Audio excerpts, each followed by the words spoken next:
ভাই Dubai free zone visa কি please বলবেন? হ্যাঁ, দুবাই ফ্রি জোন ভিসা হচ্ছে ভাই, এগুলো হচ্ছে কিছু কিছু ফ্রি জোনের কিছু সেমি গভর্নমেন্ট কোম্পানি আছে, যেমন ইন্ডাস্ট্রিয়াল জোন এই টাইপের, ওই কোম্পানিগুলো বাংলাদেশিদের জন্য ভিসা বন্ধ, তারপরও ওই কোম্পানিগুলোর এগেনস্টে কিন্তু কিছু কিছু ভিসা হচ্ছে। তো ভালো এজেন্ট এজেন্সি পাইলে জমা দিতে পারেন দুবাইয়ের জন্য। তবে সবাই ভালোভাবে ভিসা করে দিতে পারবে না, কারণ সবার এই ডিমান্ড নাই, এইসব কোম্পানির ডিমান্ড থাকে না।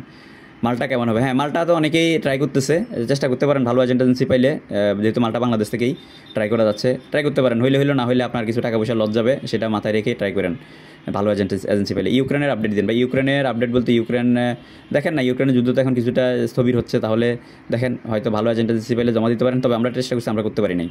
আসসালামু আলাইকুম ভাই, পোল্যান্ডের ওয়ার্ক পারমিট বিষয়ে কি বাংলাদেশে জমা হয়? ভাই পোল্যান্ডের ওয়ার্ক পারমিট ভিসা, পোল্যান্ড কিন্তু বাংলাদেশিদেরকে ভিসা দিচ্ছে না, খুব কম, একদম রেয়ার। তো সেজন্য আপনার জমা দেওয়ার আগে চিন্তা ভাবনা করে জমা দিবেন, কারণ আপনি ভিসা না পাইলে কিন্তু মাসের দিন শেষে আপনার 1-1.5 লাখ টাকা লস হয়ে যাবে। তো সেজন্য ভালো এজেন্সি পেলে কেউ যদি আপনাকে নিশ্চয়তা দিতে পারে, তাহলে আপনি ট্রাই করতে পারেন। একজনে একজনে আপনার করছে আমি নাকি চিটার, ওইটাই এটাই। হ্যাঁ ঠিক আছে, দেখেন এই এতগুলো কমেন্টের ভিতরে একটা ভালো কমেন্ট পাইলাম, একটা নেগেটিভ কমেন্ট পাইলাম। দেখেন এখানে যিনি কমেন্ট করছেন ওনার ফাইলটা আমার কাছে আছে, ওই যে যেটা বললাম না, যে আপনার কাউকে যদি ফাইল জমা নিয়ে যদি কাজ করে দেওয়া যায়, আলহামদুলিল্লাহ গুড, করে দিতে পারলে বা ওই বদনামি তকমা হবে, এটাই স্বাভাবিক। তো এটা হচ্ছে কথা।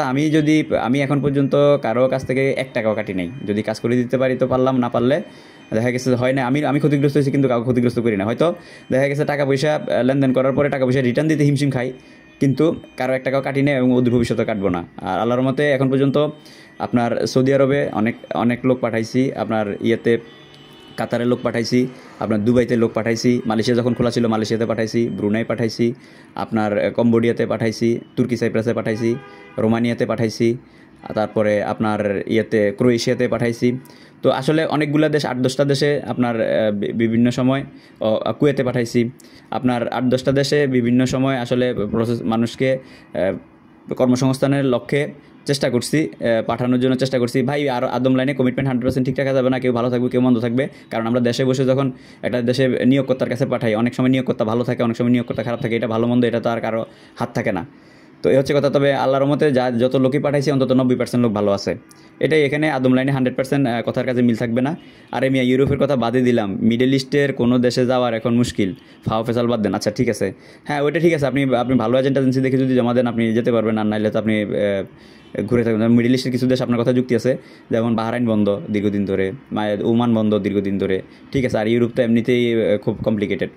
ওয়েল্ডিং কাজের উপর সৌদি আরব গেলে কেমন হবে? হ্যাঁ, আপনি ওয়েল্ডিং কাজের উপর সৌদি না, যে কোনো দেশে গেলে আপনার জন্য ভালো হবে ভাই। ইন্ডিয়ান ভিসা তো পাওয়া যায় না। আচ্ছা, উনি ওই যে জন্য আমি পর্তুগালের কথা বলছিলাম, ভালো এজেন্সি পেলে জমা দেওয়ার জন্য, তো তিনি ইন্ডিয়ান ভিসা পাওয়া যায় না সেটা বলতেছেন। ভাই ইন্ডিয়ান ভিসা পাওয়া যায় না ঠিক আছে, কিন্তু অনেকেই কন্ট্যাক্ট করতে পারতেছে, ভালো এজেন্সি পেলে দিতে পারেন, দিয়ে আপনি ইন্ডিয়ান ভিসা করিয়ে ভালো এজেন্সির কাছে পর্তুগালের জন্য ট্রাই করেন, যেতে পারবেন।